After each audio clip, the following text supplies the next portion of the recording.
Welcome back. It is Sunday, January 21st in the NBA. My three best bets are on the way. We went 5-0 on Friday, gave a little bit of it back on Saturday, a 2-4 day. And I'm about to go on a rant because I do not think we deserved a 2-4 day. Let's talk about it. Our two winners of the day, Wembanyama's over in points plus assists, and day one of the ladder challenge we track as a 1-unit play every single time. Day two will be live later on today and be linked in the pinned comment.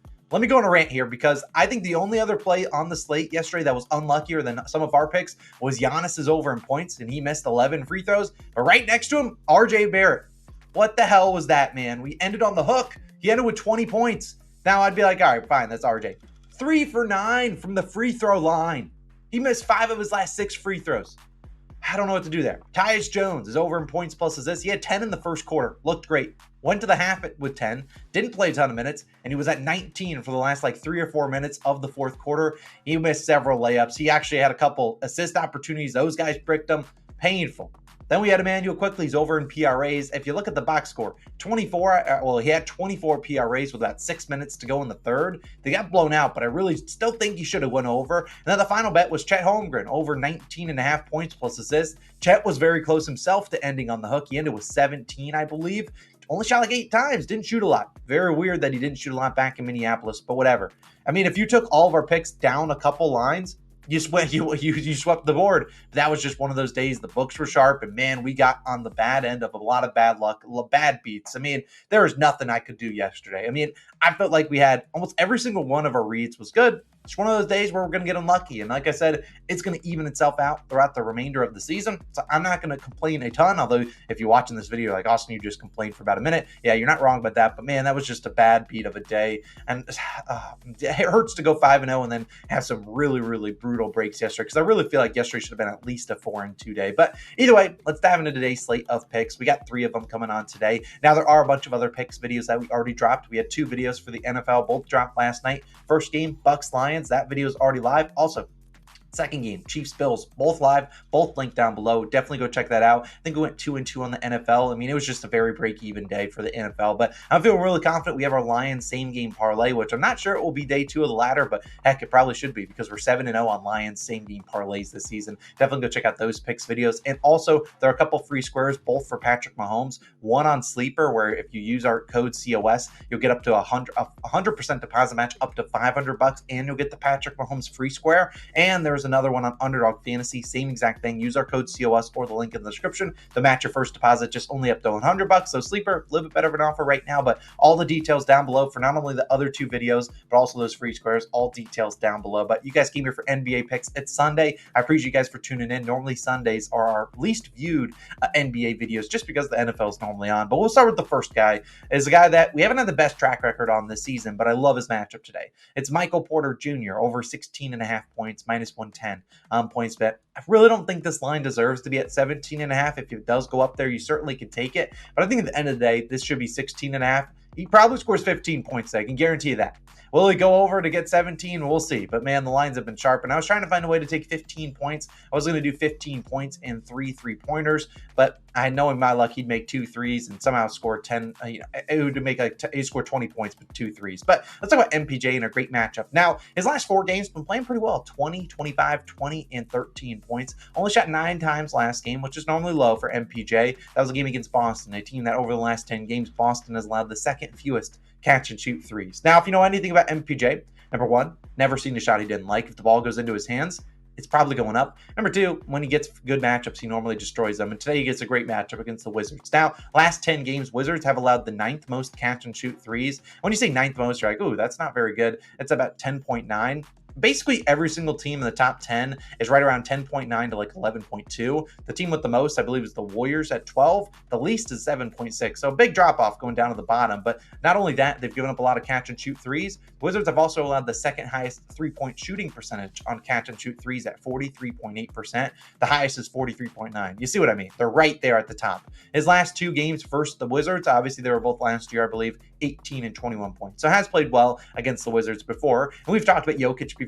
Jokic against teams that suck, like the Wizards, never really guaranteed he's going to shoot the ball. I mean, heck, he had a game against the Pistons. He shot 3 times. And while I considered Jokic's under, I'm not going to disrespect him like that. I'd rather just pivot to MPJ because we've seen over the last 10 games, MPJ is the leader of this Nuggets in catch and shoot threes. That's what he does. He's averaging 2.6 3-pointers made per game on 5.2 attempts on catch and shoot threes. He's shooting 50% on catch and shoot 3-pointers. That's number one on the Nuggets. And you look at his over 2.5 3-pointers, juiced to minus 150. It's actually even worse on some books. And this season, when MPJ has made 3 threes, which they obviously are saying is more than likely, he's done that in 20 games this season. He's over this points line in 18 of 20. So a very good hit rate if he makes 3 threes. The books are saying, hey, we really do think he makes 3 threes more often than not in this matchup. And based on that, based on him knocking down some shots, I really think he's got a good matchup here. Like I said, I don't know if Jokic goes too hard. Jamal Murray just went hard last game too against the Celtics. I think this is a game maybe they lean on the role players, especially in the first half. If they're blowing out the Wizards, probably lean on the role players even more in the second half. But MPJ's been playing some good minutes. And look, if there's anything, like I said, we know about MPJ, if he gets his first shot in, he will continue to fire. And MPJ, I feel like he hasn't had a game this year where he has had a ballistic first quarter. MPJ last year, he had some games where he went off and scored like 15 points in the first quarter.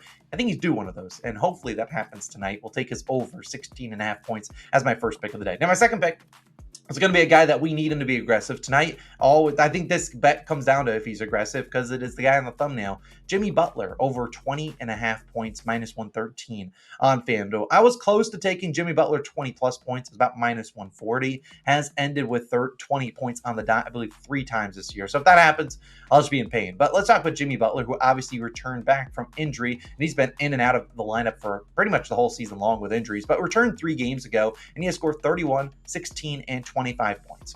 His field goal attempts plus free throw attempts combined, 28, 16, and 20. Now, obviously, the one thing that we cannot deny about Jimmy Butler is his talent. We know when the postseason comes around, his points line is nowhere near 20.5. It's only like 29.5.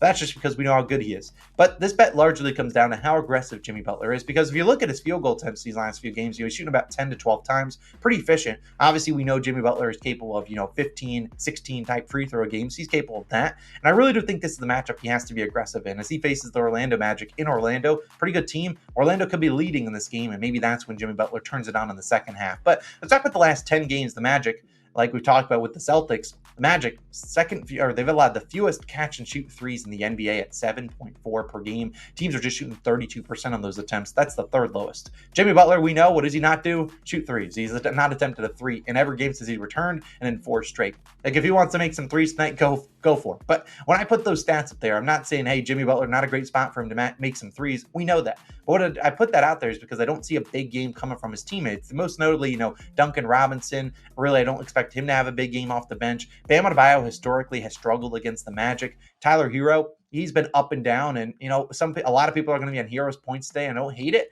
but I really do think that you don't want to back Hero on the road. That's normally when he sucks. But we've seen in Butler's matchups against Orlando, he's dominated them. His last 7 games versus Orlando, he has scored 27, 29, 36, 17, 29, 22, and 38 points, going over in 6 of 7. And this season, the Magic have allowed the 7th most free throw attempts per game. Something about the Magic, very aggressive defense. But by being aggressive, sometimes you are going to be at the detriment of guys that can get to the free throw line. And for guys like Jimmy Butler, we know he is one of the best in the league at doing just that. So at the end of the day, we know Jimmy Butler is going to get some aggressive defenders on him. And if you're going to be too aggressive, I really do think there's a good chance that he can get it done.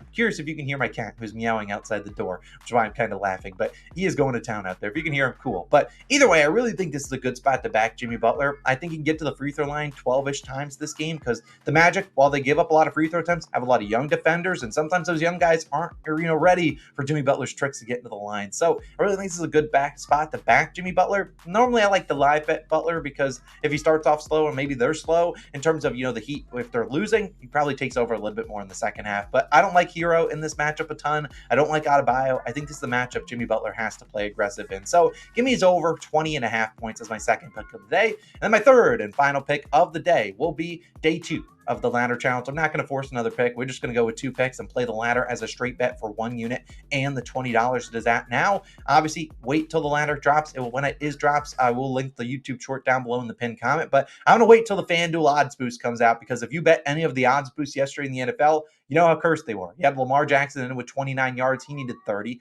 You had Jordan Love. We needed 200 yards from him. He ended with 194. Then the other one had Deebo Samuel, who got injured.